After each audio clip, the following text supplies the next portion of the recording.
There is some really good self-defense advice out there, but also some really bad ones. The latter you find on the internet. Hear them from friends with little knowledge in this area, or even get them from a gun store.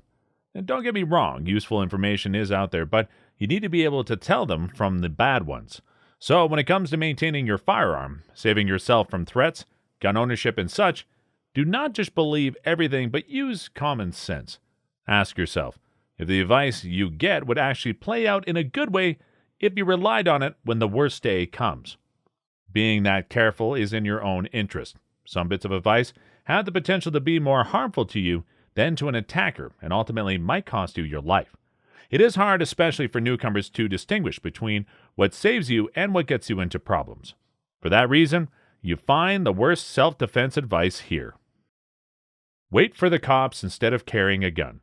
Yeah, try that. With a gun, a fight is over in seconds. Without a gun, it is still over in seconds, but a very one-sided affair, with a good chance for you to come out the loser. Waiting for the police does not help, as there are minutes, and many of them, before they arrive. And that is if they arrive that fast. Soil yourself.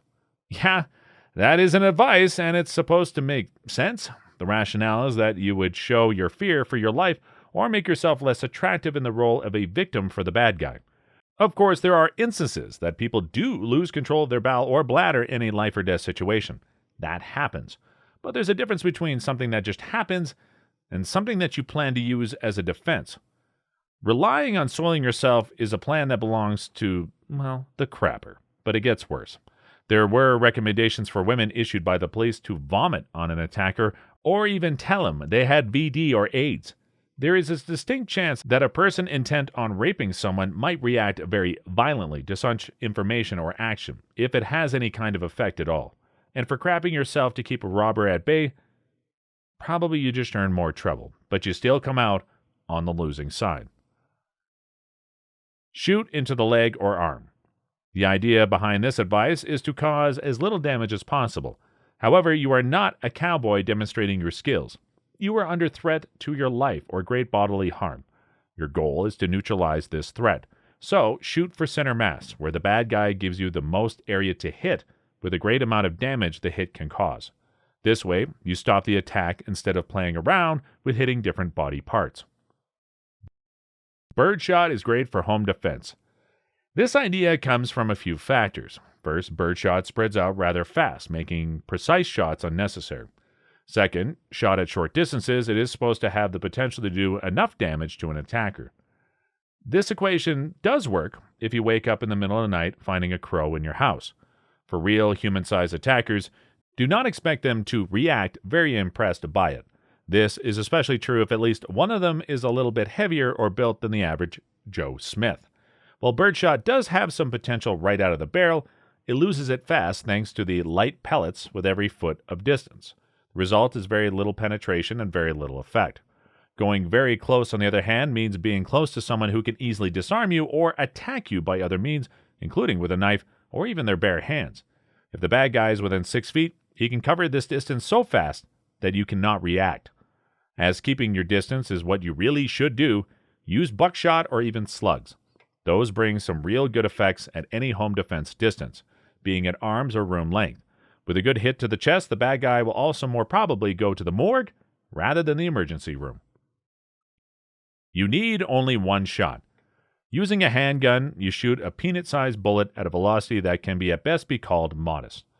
These are neither big holes you produce nor much damage you create around them. Well, there are instances of one-shot kills or one-shot stops. In most cases, it is rather risky to bet on that. Often, they come from the psychological factor that no one likes to get shot, inspiring most to simply stop an attack and run away. However, as you cannot count on that, you should follow what police officers do. There is no legal harm in shooting twice. Granted, shooting 15 rounds into an attacker who died after the fourth is not a great idea. It might cost you dearly in court. However, shooting a second round right after the first is seldom questioned. After the first pair, check if the threat is still a threat. If yes, continue with another pair, and so on. Don't carry with a round in the chamber. There is the idea that having a round in the chamber is unsafe, and it is better to carry a gun without it. Let's take a closer look. Carrying a gun with a round in the chamber in a holster made for this gun is pretty safe, as the trigger cannot be actuated. So, no, the safety argument does not bring anything. On the other hand, a deadly force encounter nowadays does have more similarities to a cowboy duel than anything else. It's not a military commando action in which you go after the bad guy. It is not a sneak and shoot situation. Instead, an assailant tries to deceive you so that you react too slowly or not at all. The moment you become aware of his intentions, you draw your concealed gun, giving away that you carry. The bad guy will react to it, and you have only less than 2 seconds to finish what you started. Adding another second or two for racking the slide just gives the bad guy more advantages, as he is anyway, as he is the one initiating the counter in the first place. Even if the attacker is not armed, he'll be able to cover 21 feet in the time you need to draw and rack the slide. Then he can wrestle with you to either get the gun itself or to overpower you. Closing in and trying to fight over the control of your gun, you might not even have the moment you need to rack the slide with your other hand. Trying to pull them away with one hand and holding your gun with the other, which hand do you use to rack the slide? It looks good in a Hollywood movie to rack the slide to escalate a situation and showing how serious it is. In a real-life self-defense situation, you want to draw and shoot as fast as possible as you are under attack and in fear for your life.